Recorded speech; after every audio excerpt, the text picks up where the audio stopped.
Hello and welcome to Ukraine in Flames, a special project by Ukraine Crisis Media Center, Ukrainian Catholic University's Analytical Center, and NGO Euroatlantic Course. My name is Alexandra Tsikhanovska, head of Hybrid Warfare Analytical Group at UCMC, and today we talk once more about economy. If you want to learn more, please subscribe to our channel to stay tuned. In today's episode, we discuss the impact of the Russian war on Ukraine's economy. Of course, Ukrainians are the first to experience the dramatic consequences themselves. According to the UN, it's likely that 9 out of 10 Ukrainians will live at the verge of poverty due to the Russia's aggression. Unemployment hits hard, and local businesses are trying their best to cope with too many challenges. Many had to evacuate, and many had to close. Yet these problems have far-reaching consequences that will be felt beyond the borders of our country. Serhii Budkin, investment banker, co-founder of FinPoint Investment Advisors, talks about the regional and global economic implications of Russian militarized imperialism. The impact of the war in Ukraine, which is being waged by Russia against a sovereign country, is going to have multiple and profound effects on the future economy of the globe, not only for the Central and Eastern Europe, which Ukraine is a part of, but generally for global economy in many respects. First of all, it will lead to increased simplification of the economies of many countries from developing to developed countries, which will be result of disruption of supply chains. As an example, you cannot produce an Airbus without substantial cooperation between numerous countries, but at least Airbus is produced by the European countries alone. So disruption of supply chains in that respect will not have such a profound effect.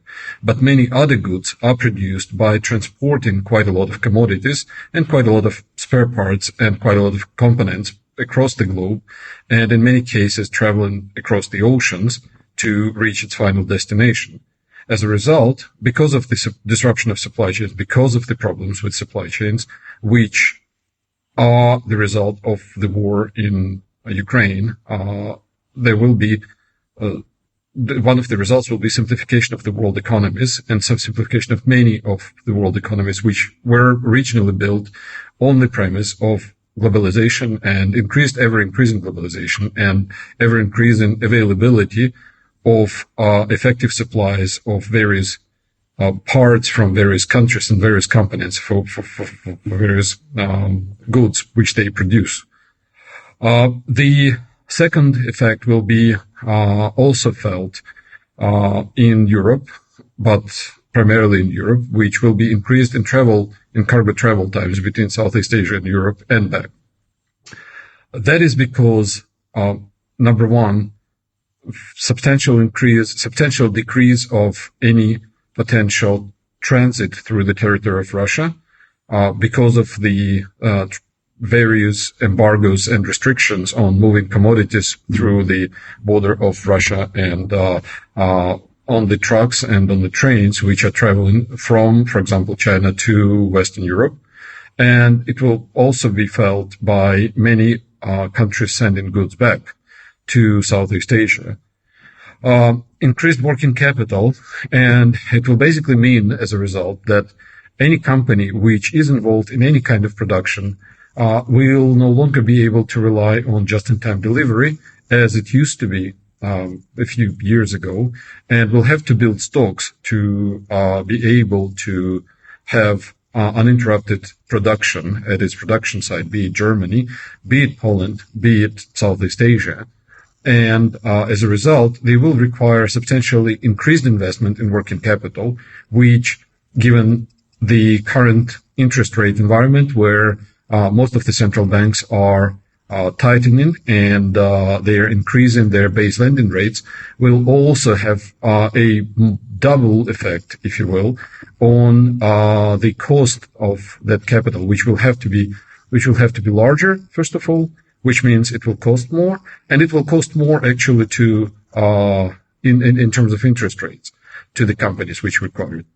Then the next thing which will actually have a profound effect on the world economy and on the future of the world economy is the fact that primary investment, there will be substantial investment diverted into investment in non-productive defense and war-related assets. And unlike earlier wars where military sector produced some of the best inventions, such as, for example, mobile telephony. In this case, countries, especially countries of Western Europe, realized that their defense expense had been inadequate, and they will need to replenish something which had already been invented, i.e., tanks, i.e., missiles which had already been invented and do not require any further R&D development. So basically, they will need substantial increased investment in something which will not create public good and which will not create additional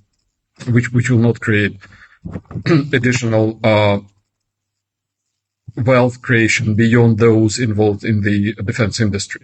But probably what is most important is that there will be a decrease in food availability in many countries, primarily developing countries, which will need that these countries will have a problem with developing their human capital going forward, because people will have to devote their efforts into finding food, or buying more expensive food rather than having proper education and proper personal development.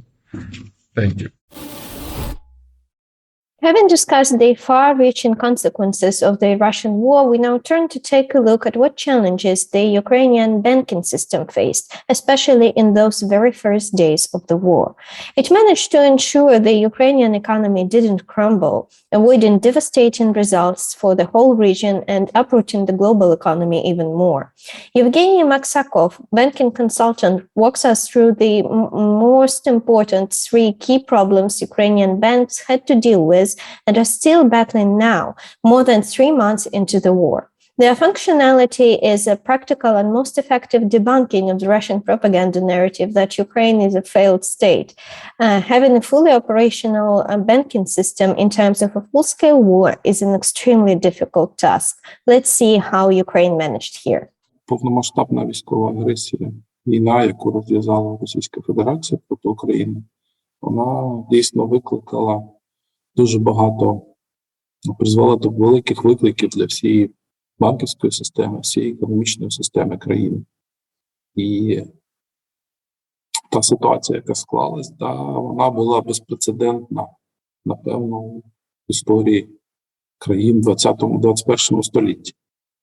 І дійсно, ворог розраховував, що на бліцкриг не тільки у військовому плані, а ще й в економічному, фінансовому плані, тому що банківська система – це дійсно як кровоносна артерія всієї економіки. І якщо говорити про ті виклики, які постали перед банківською системою в перші дні, це було, по-перше, фізичне функціонування. Тобто виклик був основний – вижити і спромогтися досягти безперервної діяльності системи для того, щоб економіка могла функціонувати. І я вважаю, що українська банківська система з гідністю впоралася з цією задачею, з цим завданням. І це дійсно такий великий другий фронт, що ми боремося з загарбниками не тільки на полі бою, а ще й в економічній площині. І я вважаю, що мужність і винахідливість банківських співробітників, які змогли забезпечити функціонування системи, особливо в перші дні російської навали, це теж дуже велике досягнення, яке система банківська українська спромоглася зробити. Другий великий виклик, який зараз вже стоїть перед системою, це дійсно в цих умовах, коли велика частина територій захоплена, коли багато підприємств і бізнесів не в змозі функціонувати, чи на захоплених територіях, чи навіть на територіях, які не мають бойових дій, але все одно бізнес відчуває складності через те, що багато виробничих ланцюжків порвані, через те, що канали збуту, канали постачання не працюють так, як вони працювали до війни, то, відповідно, банківська система, вона все одно відчуває загальні проблеми економіки. І через те, що бізнес відчуває проблеми, і банківська система ці проблеми відчуває, через те, що бізнес не може погашати кредити вчасно.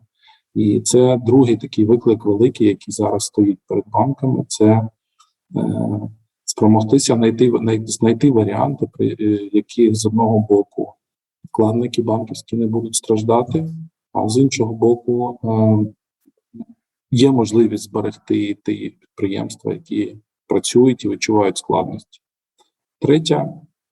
Третій виклик, який стоїть перед системою зараз, це, оскільки ми бачимо, що війна переходить в більш довготривалу стадію, і це так звана війна на виснаження, і тут дуже велику, важливу роль буде грати економіка, вже грає. Ми бачимо, що економіка повинна працювати, незважаючи на всі складнощі, і ми повинні цю економіку навіть попри бойові дії, навіть попри війну, економіка повинна розвиватися. Надто через війну, тому що ми втратили дуже багато. За оцінками експертів і міжнародних, і українських, від 30 до 50% економіки не працює. Тому дуже важливо, щоб банківська система виконувала свою основну функцію – стимулювати розвиток економіки. І це дуже важко робити, тому що з одного боку ми бачимо, що підприємства відчувають проблеми, і їм важко платити кредити, а з іншого боку банки повинні видавати кредити. І для цього їм потрібна як ліквідність, якої не вистачає, так і капітал, якого теж не вистачає, особливо врахуванням того, що кредитний портфель погіршується. Тому тут дуже важлива в тому числі підтримка і міжнародних партнерів, і іноземних акціонерів банків для того, щоб збільшувати як ресурсну базу банків для можливості подальшого кредитування економіки, так і капітал банків зміцнювати для того, щоб була можливість у банків більш активно стимулювати, розвивати і кредитувати економіку. Тоді, безумовно, я вважаю, що ми досягнемо перемоги і у економічній сфері, і на полі бою. Having heard from the representative of the banking and financial system who touched upon the challenges that businesses go through, it is worthwhile to listen to what businessmen have to say themselves. Our next guest is Yurii Stetsiuk, a person who has spent more than 20 years building several successful companies in Ukraine, and who now shares his personal experience of the challenges brought to businesses by the war. Перше, про що хочу сказати, що ситуація досить складна в економічному плані наразі. Бізнес – це в першу чергу люди, клієнти та партнери. На жаль, жодна з цих складових зараз не працює на повну потужність. Проекти всі клієнтські в нас, наприклад, заморожені, якісь рухів не планується найближчим часом до закінчення активної фази війни. Дуже багато людей виїхало на захід України або за кордон, і знайти гарного фахівця зараз складно, скажімо так, вони, мабуть, є, але цей ринок дуже такий хиткий, скажімо.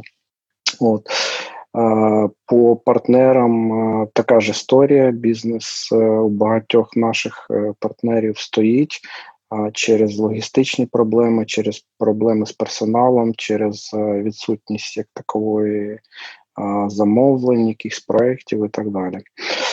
Тому хочу в двох словах розповісти про можливі наслідки цього всього і те, що відбувається зараз. Перша і одна із найголовніших проблем зараз – це логістична складова. В країні є великі проблеми з топливом, з дизелем, з бензином.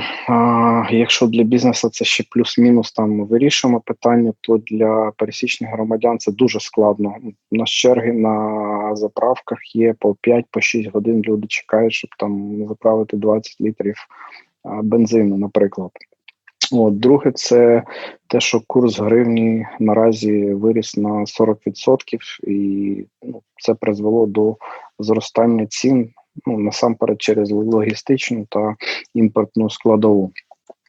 Далі, по експорту, вся продукція, всі товари, які Україна експортувала на міжнародний ринок, зараз, скажімо так, дуже заповільнений цей процес, бо логістика будується з нуля по факту. Там морських перевозок у нас немає, неба немає, є тільки там залізнодорожна та авто, але це все йде тільки через Польщу, Словакію, Угорщину і так далі. Тобто ці всі ланцюжки логістичні будуються заново. І це складно, і це дорого. Якщо говорити про релокацію бізнесу як такого, то по інформації на вчора, здається, в якомусь виданні я читав, що 600 підприємств було релоковано із зони бойових дій на Західну Україну, Київ, мабуть. Але не суть. 600 – це дуже мало. Тобто ми розуміємо, що релокація великого та середнього бізнесу – це дуже складний процес. І це не один день, і це навіть, мабуть, не один місяць. Тобто тут йде мова про локацію малого та мікробізнесу. Але 600 підприємств малого бізнесу, скажімо так, це дуже мало. Тобто це говорить про те, що зараз малий бізнес або він працює в якомусь там режимі, або він просто зупинений на паузі і нічого не відбувається. Які загальні тенденції я зараз бачу? Ми повертаємось, мабуть, на 5-10 років назад в розвитку економіки.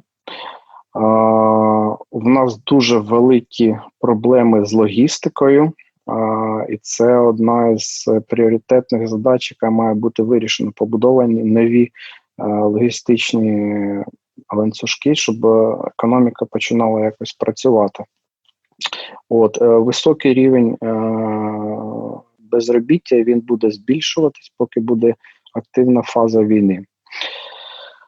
Планування зараз на горизонт тиждень-місяць, це в кращому випадку, тому що можна працювати, завтра прилітає ракета і всі плани рушаться і незрозуміло, що з цим робити. With the serious challenges addressed by our first speakers, it might be difficult to believe that initial economic forecasts for 2022 were rather optimistic as the global economy started recovering from the effects of COVID-19 pandemic. Our next guest, Hennadiy Chyzhykov, the president of Chamber of Commerce and Industry of Ukraine, tells us how Russian full-scale war has undermined that recovery, and not just for Ukraine. Russia has chosen to attack Ukraine when the fragile world economy begins to break the pandemic limits. Growth forecasts for early 2022 were optimistic. Economists expected the beginning of the growth cycle. It was supposed to improve the lives of people around the world. From February 24, the priority of development for Ukraine and the world has been changed to the priority of survival. The war led to destruction, destroy and decline of millions of businesses in Ukraine, Russia, the EU, Asia and Africa. In Ukraine alone, more than 30% of enterprises stopped. Hundreds of foreign corporations have left the toxic Russian market, and hundreds more will soon do the same. Efficient supply chains, production and transportation of both essential and high-tech products have been broken. The war destabilized the energy market. We all pay more. We pay every day because of Russian aggression. At the Davos Economic Forum, a warning was raised about the threat to our civilization. Putin shows a barbaric example of ignoring the rules of the international system. A contagious example for authoritarian regimes that believe in state coercion, the manual economy, and despise the free market. They do not understand the benefits of freedom and are afraid of competition that drives the economy. Economic development, business, has no place in the world of dictatorships. Shifting the focus from development to surviving slows down all global processes. In particular, the process of economic recovery, which was ready for a breakthrough after a 2-year pandemic. Every day, week, month of war eats billions of dollars, raises food and energy prices, worsens consumer purchasing sentiment, and threatens the survival of people on all continents. We are getting poorer. We are losing hopes, prospects, dreams because of Russia. Ukraine is struggling. Ukraine suffers losses. Say goodbye to people. Grows a new harvest. We need the support of the world to stop the war. We propose to join forces to liberate our seaports. Then we will share food and strength with the world. We will win and restore the resilience of the global economy. Ukraine is able to feed 400 million people, provide metal and chips innovative progress. Our victory will start the process of economic growth, will be an influx that will lift all the boats in the world. For more information on the specific factors that influence economic performance in Ukraine and the welfare of Ukrainian households and businesses, let's listen to the expert commentary from Hlib Vyshlinsky, Executive Director of the Center for Economic Strategy. The Russian war on Ukraine has a strong economic impact on the country. Household incomes are expected to decline at least by 1/4 during this year compared to the last year. It is mainly the result of economic decline that is expected to be at least 1/3 of the Ukrainian output compared to the last year. There are different factors that are influencing it, and one of them is heavy fighting on some parts of Ukrainian territory. Another is occupation of Ukrainian regions, especially in the south of Ukraine.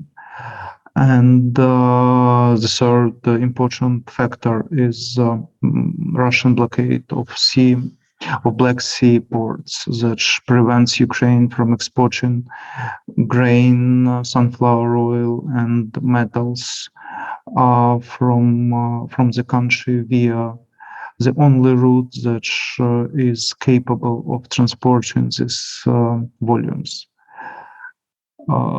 In this situation, when at least 1/3 of Ukrainian economy is not working, and approximately 1/4 of Ukrainian population is unemployed, which is very complicated task for the government to finance budget expenditures.